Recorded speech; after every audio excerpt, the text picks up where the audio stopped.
a lot of the people listening, it's not going to turn out 100% the first time. If it does, I'll use Jordan as an example. He's played senior football for 2 years, and in those 2 years, he's won 2 premierships. I mean, how many footballers can say that?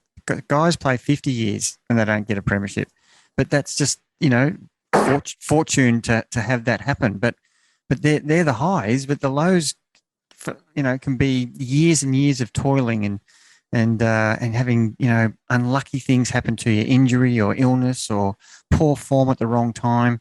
It does take a really good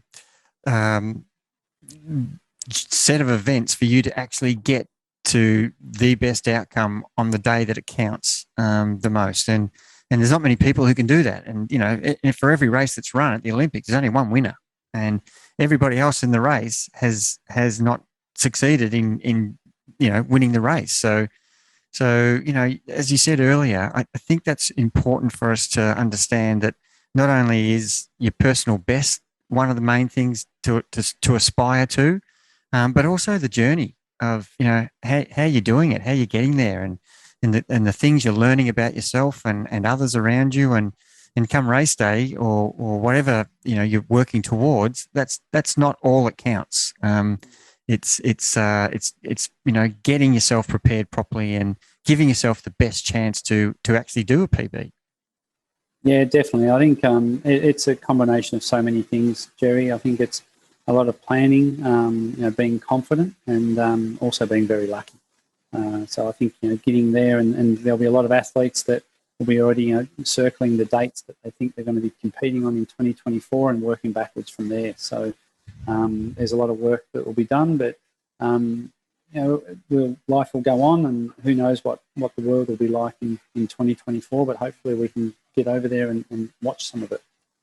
One last thing on that note, I'd like to ask you both, as an athlete, when you have these major setbacks or disappointments, how do you personally pick yourself back up and go again? You go, Jules. For me, it's all about perspective, Jordy. Like I was hoping that, after making 96, I was in good shape in 99, and I would go to the 2000 Olympics, and injury sort of worked out that it didn't happen. And then pretty much with less than a year after the Olympics, it pretty much reoccurred, and so my running career was over. And it's having perspective that, I don't worry about what I didn't do, I just worry about what I did do. So I was very fortunate and lucky to get to one Olympics, and quite amazing, and put it in perspective that if the worst thing in my life is that I didn't get to go to my second or third Olympics, I'm doing all right. So that's something that sort of sticks with me. Is I know stories of other people, in terms of not just sport but in life in general, that they've got a lot more to deal with than what I have to. So it's always being put things in perspective. And I know I say this to Jerry out on the bike, and you have problems and you got a flat battery or something like that. I go, well, Eddie Merckx didn't have to deal with that. So so we've sort of got to put things in, and what in our house here, we always sort of say, is that really a first world problem? If the ice cream's not, hard enough or cold enough, or, anything like that. But I think it's just putting things in perspective and being real around what it actually is and what you're doing. And I think, who was it that, I think Mike Powell or somebody like that, back in the day, long jumper, he says, I get paid a lot of money to run and jump into sand. So it's the same, back in the day, I was very fortunate to, live a life of just going for a run.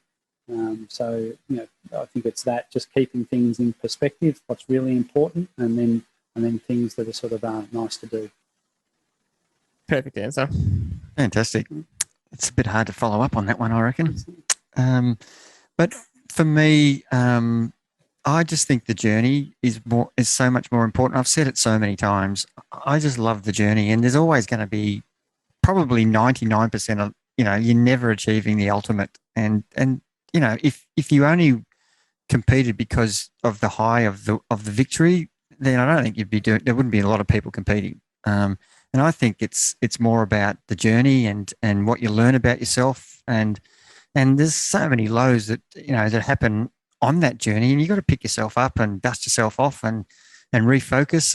And I'm so determined from my negative results to drive me to it motivates me to aspire to be better. And if I perform poorly, it's almost fuel for me to actually reset and work out where did I go wrong, what preparation did I do wrong, how did I execute, and it's a driving force to get me up the next morning when I look and think about when the start line is in 6 weeks' time or 6 months' time, and work backwards from there, saying, right, what just happened then is never going to happen again, and I'm going to get myself in the best preparation. And it's a different take on from what you've just said, Jules, but it's more in line with what I feel is the driving force for what we do, what we love to do. And at the end of the day, as long as I've performed to my best ability, then the low, it's no longer a low. It's hard to talk in highs and lows. I just think the journey is a high in itself. And if you can actually execute on race day or whatever you're aspiring to, I just think you're a winner anyway. And that's kind of what gets me motivated day in, day out, I think, because, when you get to, 60 plus, you think, well, you've been doing this since you were 18, in some cases since you were 12, how do you keep fronting up for another training session? Well, that's easy because I just compartmentalize everything and work backwards from my next destination point.